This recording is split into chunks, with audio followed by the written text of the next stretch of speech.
Live দেখার জন্য পশ্চিম বাংলার বিধানসভার টিভি কেন পুনরায় চালু হবে না?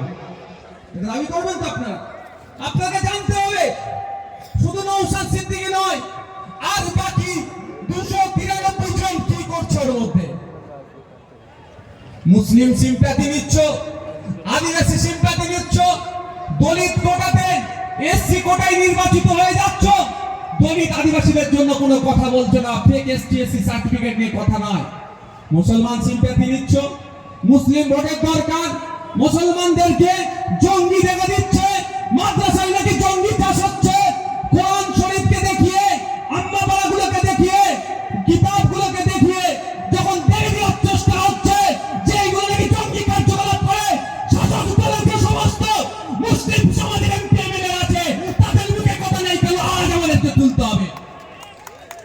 তারা তো আওয়াজ তুললে, নওশাদ সিদ্দিকী সব বললে, আরে আমি তো বলার জন্য দিয়ে এসেছি, মুসলমানকে জঙ্গি না অন্যায় ভাবে জঙ্গি বলে কেমন তার বিরোধিতা করবো?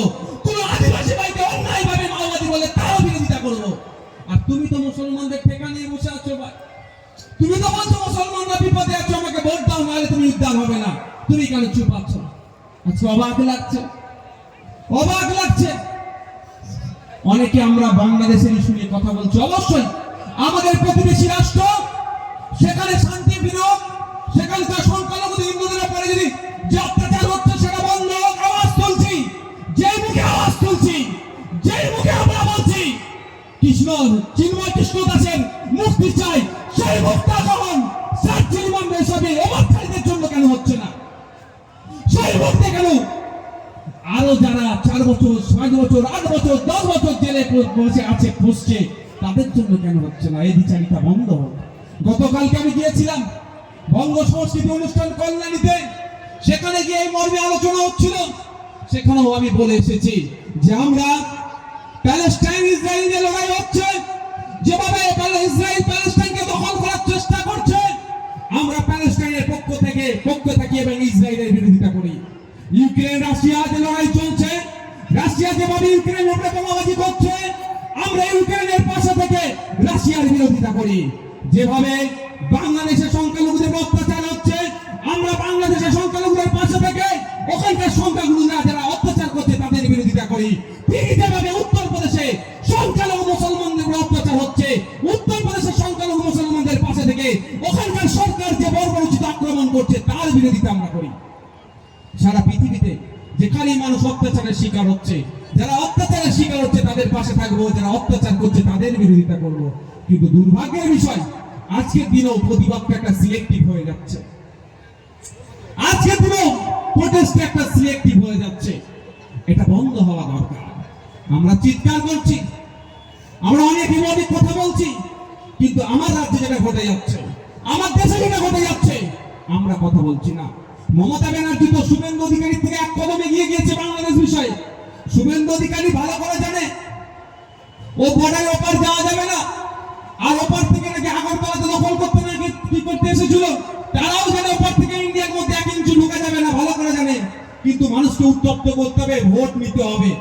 অনেক লম্ব সম্পদ করলো, সবজি বন্ধ করে দেবে, হ্যান করে দেবে, ত্যান করে দেবে বললো। আরে ভাই, সবজি কারা উৎপাদন করে ভাই? বড় লোক না আমাদের গরিব কৃষকরা? যারা উৎপাদন করে তাদের মাসিক গড় হয় 7,000 টাকার নিচে, বিলো 7,000, তাদেরটা অফ করে দেবে বলছে, যেতে দেবে না। আর আদানি যে কারেন্ট পাঠাচ্ছে, বিদ্যুৎ পাঠাচ্ছে, সেটা কিন্তু বললো না একবার বন্ধ করে বাংলাদেশকে অন্ধকার করে দেবো।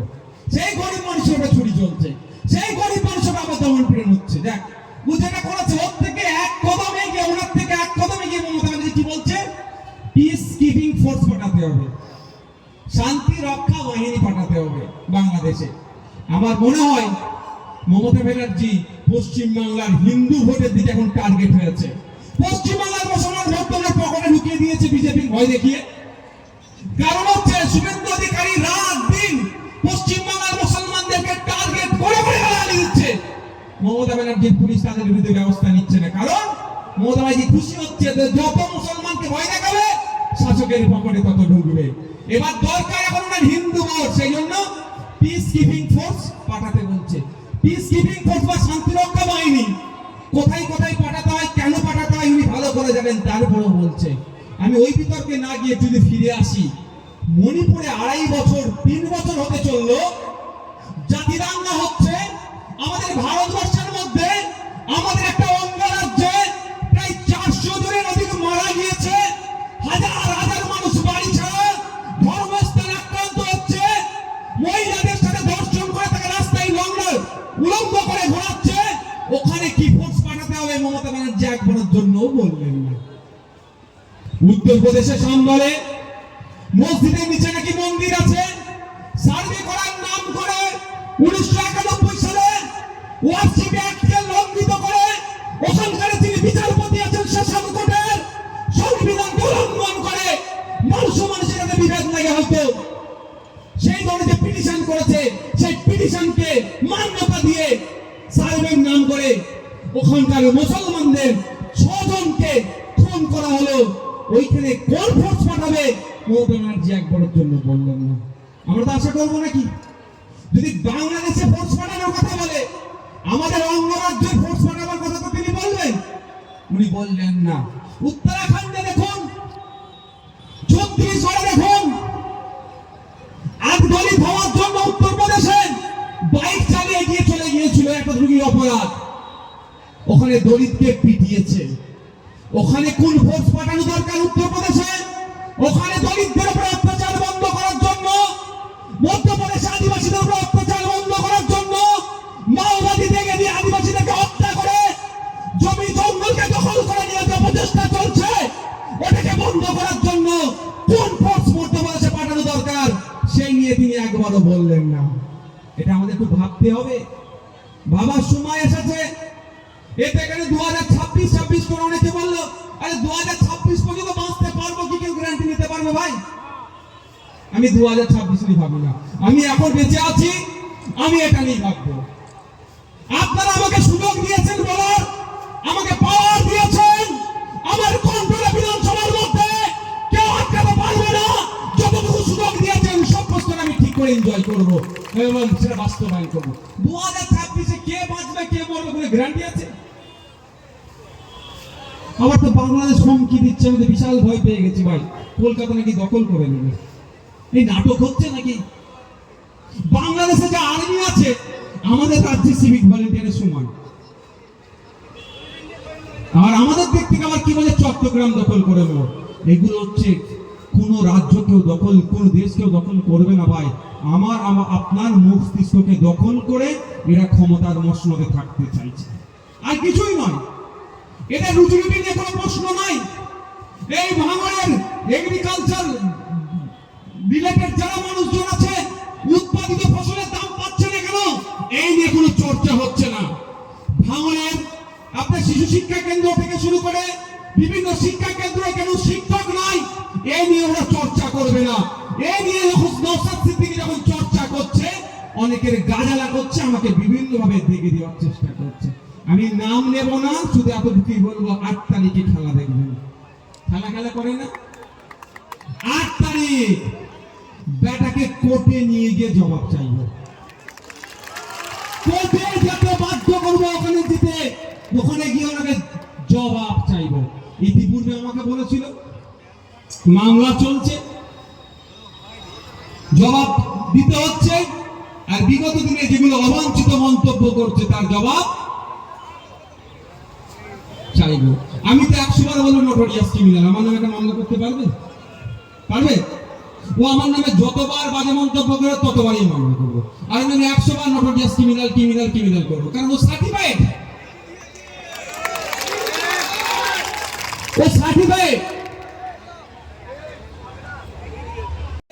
আফ্রিকার দুটো দেশের মধ্যেই কেন আমাদের স্থান? এই প্রশ্ন কি করবে? আমাকে বার করতে হবে, আর আপনি কি বলবেন? আমি বার করতে দেব না। এই যে থাকুন, আপনাকে একবারও জন্য ভাবাচ্ছি না, আপনার বাড়ির মা বাবা থেকে শুরু করে যারাই আছে বিনামূল্যে সরকারকে স্বাস্থ্য পরিষেবার দায়িত্ব নিতে হবে। সেটা হচ্ছে কি? টাকা দিয়ে আজকে স্বাস্থ্য পরিষেবা নিতে হচ্ছে। আপনার বাড়ির ছেলেটা পড়াশোনা করবে, বিনামূল্যে সরকারকে ব্যবস্থা করতে হবে, এটা আপনার প্রশ্ন। কিন্তু আপনাকে বিনামূল্যে ব্যবস্থা তো দূরের কথা, প্রাইমারি আপার প্রাইমারি স্কুলগুলোকে বন্ধ করে দিচ্ছে। আপনার কিছুই হুঁশ নাই, কারণ আপনাকে দেখাচ্ছিল যে এক সাম্বাল মসজিদের নিচে মন্দির আছে, ওখানে ঘুরছে। তুমি মসজিদে যাও, তুমি প্রতিবাদ করো, যারা মন্দিরে যায় তাদেরকে বলো তাড়াতাড়ি যেন খোলে। যে মন্দিরে যায় তাকে বোঝাচ্ছে এই মন্দির বাড়াবে, আর যে মসজিদ যায় তাকে বলা হচ্ছে একটা মসজিদ কেড়ে নিচ্ছে।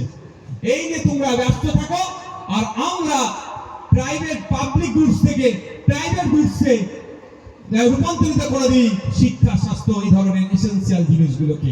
একটা সময় আসবে যদি আমরা এই মসজিদ মন্দিরের চোখ করে পড়ে থাকি, একটা সময় আসবে আপনাকে টাকা দিয়ে সার্টিফিকেট নিতে হবে, শিক্ষা নিতে হবে, আপনাকে টাকা দিয়ে পুরোপুরি স্বাস্থ্য ব্যবস্থা অর্থাৎ স্বাস্থ্য পরিষেবা নিতে হবে। কিন্তু এটা মৌলিক অধিকারের মধ্যে পড়ছে। আমি শিক্ষিত হব, আমি শিক্ষা নেব, রাষ্ট্রকে ব্যবস্থা করে দিতে হবে। আমি অসুস্থ, রাষ্ট্র আমার চিকিৎসার ব্যবস্থা করে দেবে। সেটা কিন্তু আস্তে আস্তে কি হচ্ছে, বন্ধ হতে চলেছে।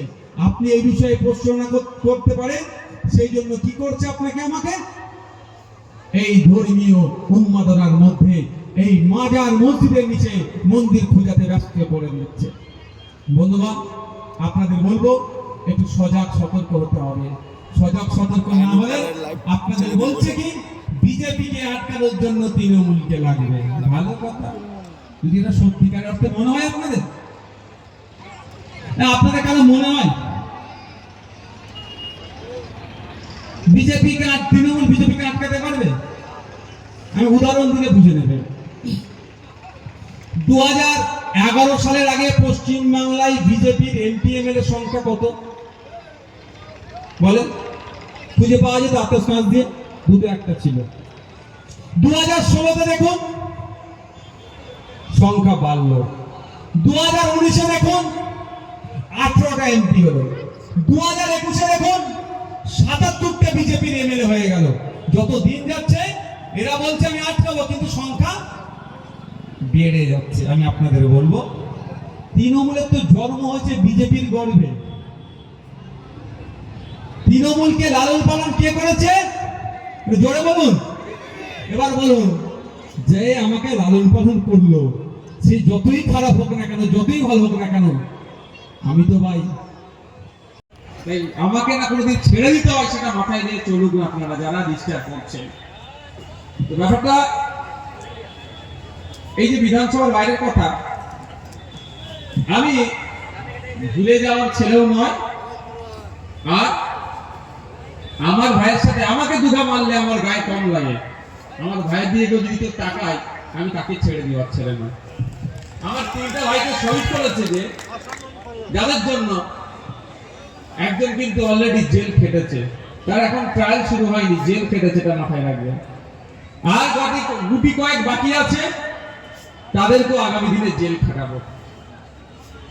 আজকে যে ওপরে আছে খুব মজা নিচ্ছে, নিচের দিকে হাসছে। সময়ের কালে চক্রে কিন্তু ঠিক করবেন তো, যে অবশ্যই দুবার বেচারিকে জেলে ধরে দিয়ে নিয়েছিল, দুবার জেলে পাঠিয়েছে। মুরব্বীকে কিন্তু বেকাতে পারেনি, অত সহজ নয়। সত্যি বলছে, আমি লড়াই করার সাহস না এই সময়।